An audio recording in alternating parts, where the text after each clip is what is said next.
Ölkəmizdə olan 5 fiziki coğrafi vilayətdən biri də Orta Araz və ya Naxçıvan vilayətidir. Vilayət 2 fiziki coğrafi rayondan ibarətdir: Günnüt, Qapçıq və Şərur, Ordubaddan. Günnüt, Qapçıq fiziki coğrafi vilayətinə Dərələyəz və Zəngəzur silsilələri daxildir. Dərələyəzdə ən uca zirvə Küküdağ 3120 metr, Zəngəzur silsiləsində isə Qapçıq 3904 metrdir. Bundan başqa Zəngəzurda Camaldağ 3204 metr, İlandağ 2415 metr, 2346 metr olan Biçənə aşımı da yerləşir. Şərur Ordubad fiziki coğrafi rayonu qeyd elədik ki, yuxarı Arazboy düzənlikləri əhatə edir. Bu fiziki coğrafi rayona aid olan düzənliklər Sədərək düzü, Şərur düzü, Böyükdüz, Naxçıvan, Gülüstan, Yayçı, Ordubad düzləridir. Naxçıvan və ya Orta Araz vilayəti 2 tektonik zonaya aiddir. Dərələyəz və Zəngəzur, həmçinin Gülüstan, Yayçı, Ordubad düzləri Kiçik Qafqaz tektonik qalxma zonasına, bu hissə isə Araz-Cavan platformaya daxildir. Yəni Sədərək, Şərur, Böyükdüz, Naxçıvan düzləri Araz-Cavan platforma tektonik zonasına daxildir. Naxçıvan vilayətində olan faydalı qazıntılardan Şərurda mərmər ehtiyatı, həmçinin Şərurda polimetal filiz ehtiyatı da geniş yayılmışdır. Polimetal yatağı Şərurda gümüşlü yatağıdır.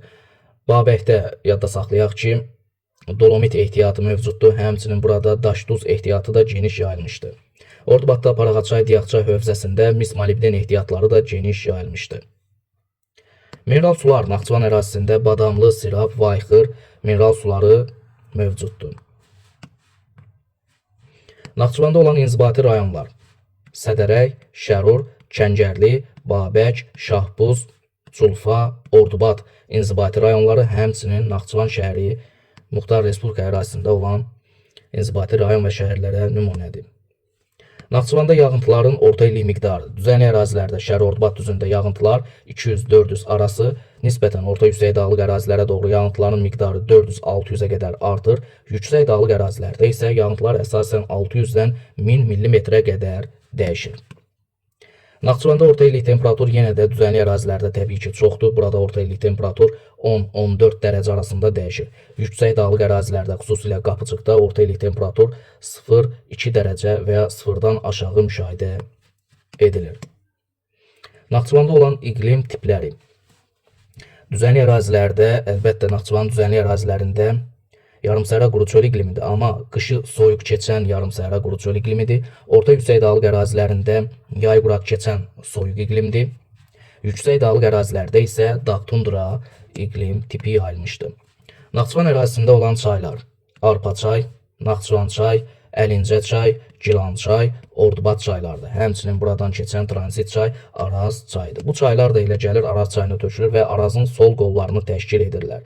Naxçıvanda çaylardan Gilançayda qarpuzlaqdır qidalanmada. Digər Naxçıvan çaylarını yadda saxlayaq ki, qidalanmalarında yeraltı sular üstünlük təşkil edir.